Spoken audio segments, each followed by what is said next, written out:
What if one day you found an alien girl with supernatural powers, but you fell in love with her? Ugh.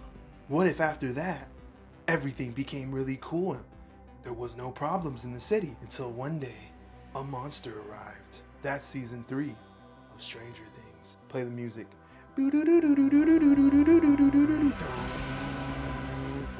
I might have to remake the music because I want to monetize eventually, so I probably shouldn't use copyrighted music.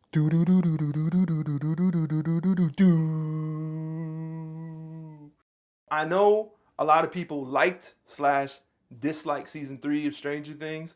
Now, me personally, I'm just going to say I like season 3. Maybe above or below season 1, but it's definitely better than season 2. It wasn't that season 2 was necessarily bad. It just felt like there wasn't very much purpose for season 2. Season 3, it feels like they definitely figured out some sort of story arc and they stuck to it. And I like the way that they used the mall as like a central location. Because for one, the mall was big in the 80s. Now the malls are pretty sadly dead. They had places where you could buy ice cream, man. People used to go to the mall and buy ice creams. Now, you know, we just go to Kith and buy ice creams. Hey, shout out to Kith. So season 3 of Stranger Things dropped, and I was excited, and I'm not gonna lie to you, I binge watched it.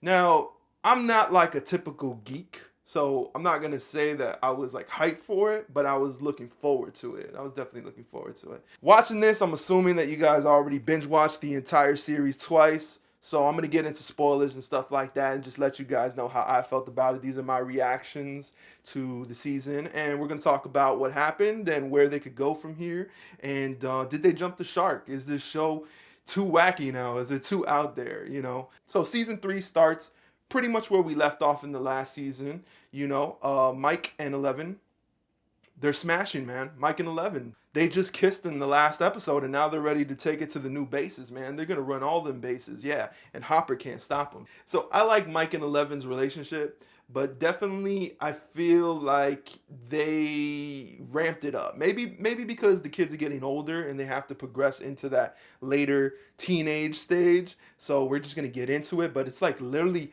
the whole last season led up to one kiss at a dance between these kids. And now they're just like,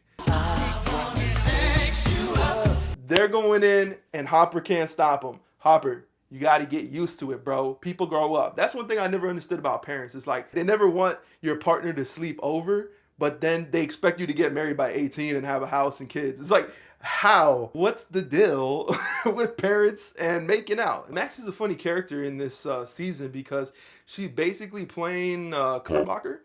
And I don't understand what she has to gain. I guess she's just going through her teenage angst and she's trying to throw fire on somebody else's relationship because maybe her relationship's not going so well. You know, that's what we got to ask is, do your friends care about you, or are they just taking out their own frustrations with your relationship? See, those are friends you got to watch out for. Coming into this season, it feels like they're doing a little bit of that shake-up where we just feel like the friends are possibly at odds or separating or getting far from each other. They don't dwell on it very much besides a couple little interactions, but Dustin got a new girl, man. Dustin's got a brand new girl, and apparently she's hot.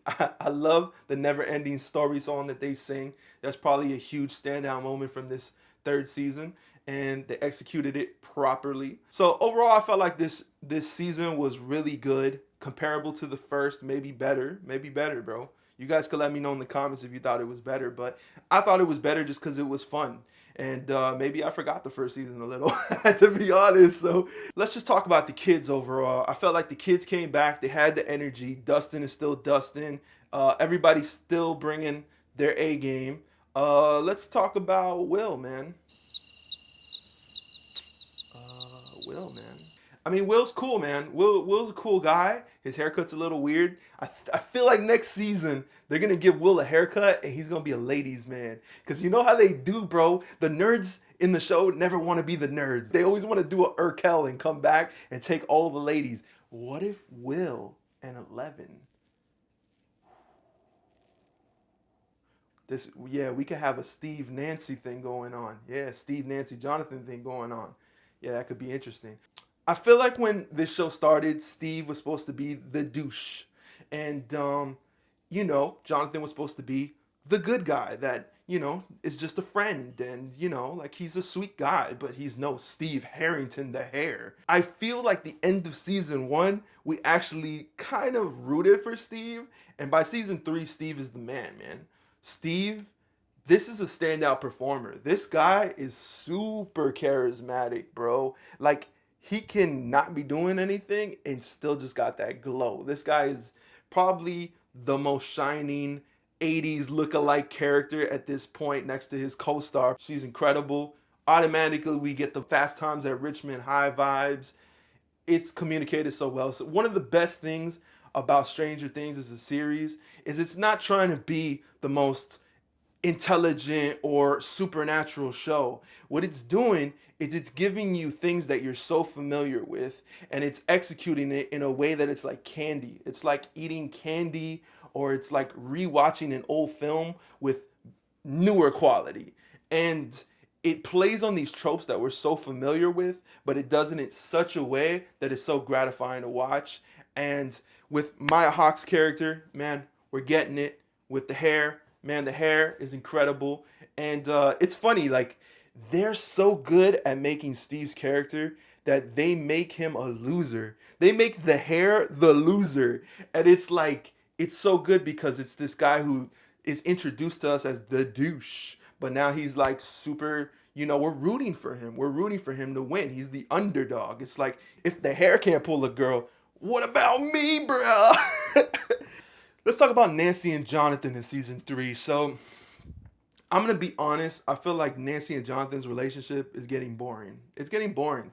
In season 1, we might have been rooting for Jonathan because he had an ugly haircut and he was like the shy guy with the camera. But in season 3, they look like they'd be better off as just friends.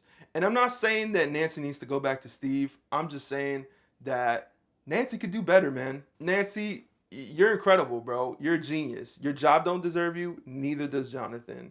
You need to start your own blog. Get on the internet. It's coming out in about 20 years. Be the first. You could be Huffington. You could be the Huffington Post, Nancy. Change your name to Nancy Huffington.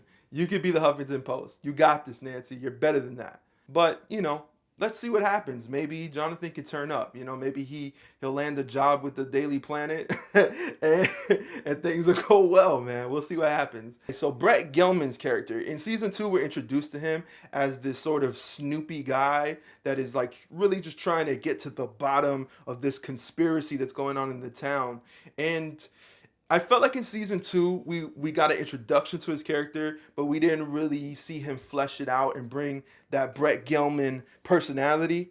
Brett Gelman kills it in this. Brett Gelman is a comedian, and he knows how to play his role to a T. He's incredible in Fleabag, so go see Fleabag if you haven't seen it. This guy's a genius, bro. He knows how to play dislikable, but he knows not to do too much. He knows how to do it in a way where it's palatable, and we like the character. In this season, Brett Gelman isn't a conspiracy theorist. His conspiracies are true, and he's helping the gang to solve this issue. I feel like the arc with Hopper trying to solve the mystery, that one I wasn't really engrossed by, but I guess the style of the show was so well done that I didn't really care. I was just kind of along for the ride. I did like the gang basically discovering the underground Russian thing that's going on in the mall. We think we understand what malls are, but next to the Cotton On, there might be a underground Russian conspiracy thing going on. The science in this, I don't have much to say about the science of this. We don't get very much explanation on the science of it. But yeah, who cares, man? So the plot of this season is basically one of the baddie characters that we're introduced to in season 2, Billy. They call me Billy. Billy's a pool boy, and he's not really a very good pool guy. It's like your only job is to care about people's well-being, and it seems like you're indifferent. Yeah, like it's like you're a pool guy, you might as well be a nice guy too. It doesn't hurt. But I wouldn't want Billy at my pool. I'd be upset. Billy was an interesting character to start with in season 2. This one, we actually get some of his character reveals, but I don't know, man. Billy still, it feels like they added him to the cast and had an open slate for him to grow, and never really could understand what to do with him. His past traumas that we're introduced to in the montage, where we're seeing all his uh, a tornado of trauma. Yo, so like, yeah, Billy got a tornado of trauma that 11 has to move through, and it's a little tacked on. It explains a little bit of his history and his attitude, but because he ultimately doesn't very much confront it, we're just shown some of his past. We can empathize with the situation, but it does feel a little cheated for his character. I don't think this monster necessarily stacks up to the Demogorgon. This monster is a very faceless monster. His energy is shown through Billy, but we don't really get a personality on him. We don't really understand him very much more than we did the Demogorgon, and he feels very secondary to the very human danger that Billy poses. So yeah, the monster was well done. One thing I'm gonna say about this series is the graphics, the animation, or the visual effects have always been extremely top notch. Starting this, putting this on and watching it straight on Netflix, I was like, these graphics hold up with a blockbuster film. This is, I don't know how much money these people are getting, but they're using it the right way. One thing I wanted to add in was Joyce. I feel like in the first season, Joyce is introduced to us as that parent that's just nutty. It's like nobody believes her. No, everyone's just like, she's the crazy lady. Crazy old Joyce. Crazy old Maurice reference from Beauty and the Beast. You guys get that because everybody's seen Beauty and the Beast. Crazy old Joyce in first season. Second season, she was still kind of hitting that crazy vibes tone. In this season, much like Brett Gelman's character, she's sort of justified for her theories and conspiracies. So she comes off as more of a leader. All the craziness that was within Joyce pretty much just got lumped into Hopper. So Hopper's out here popping, he's out here, man. Popper's out here. He's I said Popper, bro. Hopper's out here popping it, bro. He's popping pistols. Hopper with the popper. Yo, so yeah, he's out here, man, and Hopper's not afraid to kill people, bro. Hopper will do whatever he has to do to protect 11 and his city. Hopper's styling in this season, and I like his style. He's not like the Clint Eastwood of this. He's like a weird version of a sheriff. He's like a Twin Peaks sheriff. So yeah, no, Hopper with the popper. He out here. So I liked Hopper's interaction with Alexei. Giving him a Slurpee. That's these people having fun, man. It's just great to see this show that's so anticipated. Season 2 felt a little held back by maybe expectation or standards of we really have to kill it. Season 3 feels like they're having fun again.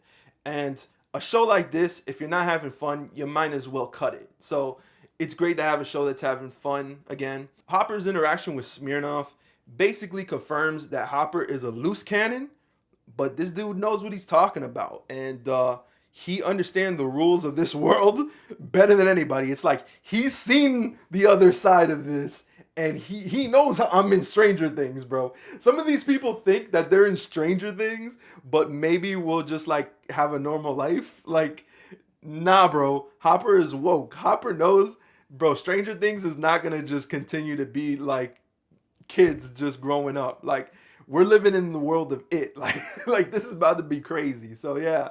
In season 1, we were just being introduced to this world, so we don't really know the rules of it, and seeing characters possibly die or just having these serious repercussions to these characters made it feel like a very grounded show. I think since then, we've realized that characters can be saved, characters can be brought back. So ultimately, the supposed death of Hopper doesn't feel as final as we're used to. Maybe that's why I didn't connect with the ending as much as others. I saw a lot of people say that they were in tears watching the finale, most likely to the note that's read between Hopper and 11, the note that Hopper had left that he wanted to read to 11. I did like that speech. I just felt like Hopper's character throughout this season was so cartoonish that it did feel like a note he would have wrote in season 1. or season 2, and maybe that's a great way to really ground his character. So I'm not going to be too critical about that. I liked the note and I liked the way he played his character, but we have become a comedy show. This is a comedy satire on 80s sci-fi films. So it's not the same type of series that we might have thought we were watching in season 1, but there's no problems with that. That's just the nature of a show evolving into whatever is the best iteration of itself. Ultimately, I feel like we're going to see Hopper again in a very wacky scenario. I've heard theories that possibly time travel, possibly he's in the Upside Down, and maybe they'll do like a Back to the Future thing and go back to seasons 3, 2, or possibly 1, and have Hopper be sort of like in the corner watching or playing some sort of part to change history. I don't know. Theories to why Eleven's powers have disappeared. Possibly he went back in time and stopped her from getting powers. I don't know. We haven't been introduced to the rules of time travel in this series. So if they were to get into that, that'd be something that they'd be introducing brand new in season 4. So we just got to sit back and take what it wants to give us. Overall, my feelings on this 3rd season were very positive. I'll rate it a generous 9 out of 10. Now, I'm not saying that this is 9 out of 10 out of everything that's ever created or series. I'm just saying for what Stranger Things is, which is a fun show for Netflix viewers, I feel like they delivered 9 out of 10 with this series. I don't see much more room that they can go with for just the topic of this 3rd season. Season 2, to me, felt very unanswered. It felt like a midpoint between season 1 and season 3. It felt a little forgettable, in my opinion. Season 3 had its story, its structure, its characters, and it nailed them in just a really great way. So I would give it 9 out of 10, and I would say that they accomplished a great job with this. Thank you guys for just making a fun show and making it free on Netflix. Hey! In 2019, the best is free. You don't have to agree with me, but I would appreciate that if you felt differently than me, for you to write in your comments why you felt that way and what you didn't agree with me with. That's fine.